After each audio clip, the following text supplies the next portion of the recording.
5 down, 3 to go. We're talking about pairs. Round number 1, Top Fuel at the Lucas Oil NHRA New England Nationals on a beautiful day here in New Hampshire. Well, if it looks like an old Antron Brown car, it is, and that means it's Smax Smith, who brings one of the old Iron Eagle chassis to the starting line on the right side.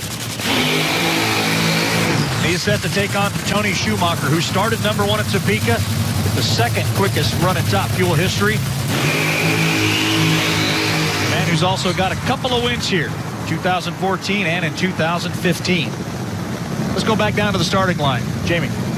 Jim Oberhofer, crew chief for Doug Coletta, but also Troy Coughlin Jr. Jim, we talk a lot about lane choice. What are the conditions of these lanes, and how does that impact what you pick? Well, you know, the right lane tends to show a little more stone on the starting line, so, you know, people think it's not maybe quite as good on the starting line as the left lane, but once you get out there, they're both equally as good. NHRA Safety Fire obviously did a great job cleaning up the left lane. I suspect we'll be putting the right lane with TJ's car, but hey, we'll just go up there and give it our best shot, and hopefully the Steelmaster car will come out on top. I've actually heard, guys, that from the third car link down, this racetrack at this temperature, one of the top 3 in the country. I mean, just get after it if you want to. Well, on the top of the show, we talked about this being an all-concrete racetrack, so typically we see 660 feet worth of concrete and it transitions to pavement, and occasionally there'll be a little bump that can upset one of these chassis, and what the tuners will have to do to combat that is they'll have to slow the clutch down a little bit in that area. Let's say it's at 3 seconds into the run. They don't have to do that here, so once they get off the line, they can really pour the coals to it. Now, the sun is starting to get covered up by the clouds. That's really not going to benefit these cars right now, but if it continues, they'll go quicker later on today.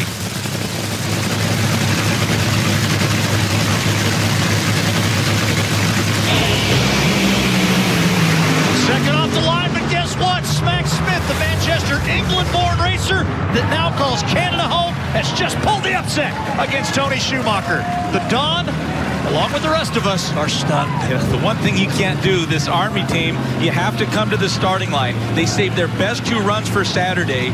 What they had to do was change their target. They know they don't want to try to run a 370, especially when you factor in your opponent. No disrespect to Smax Smith, but he just hasn't been qualifying that well. So the worst thing you can do if you're the Army team is come out here and beat yourself. The car lost traction, and Smax Smith took full advantage of that. Smax Smith just earned his first ever round win, and it came against Top Fuel's winningest racer. Never mind the 3:59 reaction time and the pedestrian 4.200 second elapsed time. He crossed the finish line first against the 8-time champ. You know, Schumacher, he gave it the old college try. The car loses traction. He had such a big lead at the starting line, and when he got back in the throttle, he did get the rear tire to recover. You can see that it's going to spin the tires.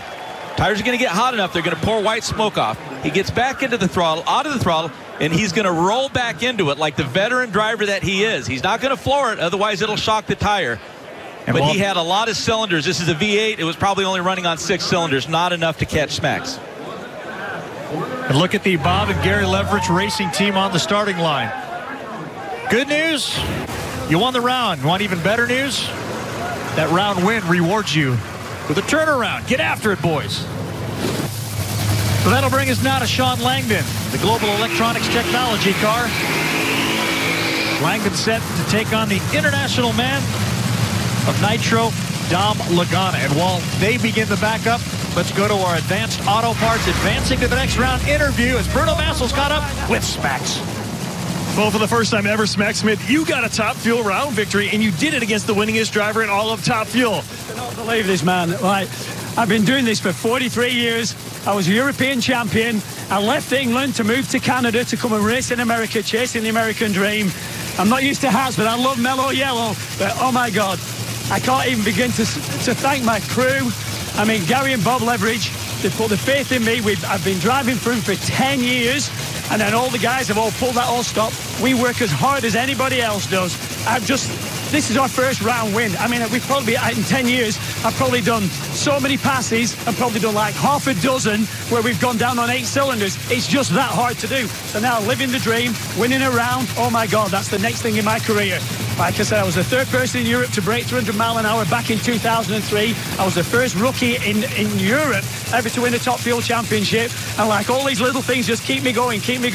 And I had a Nitro funny car that I run before that, ran 265 miles an hour. Thanks, Max. We got more show to do, buddy. And that right there is worth the price of admission.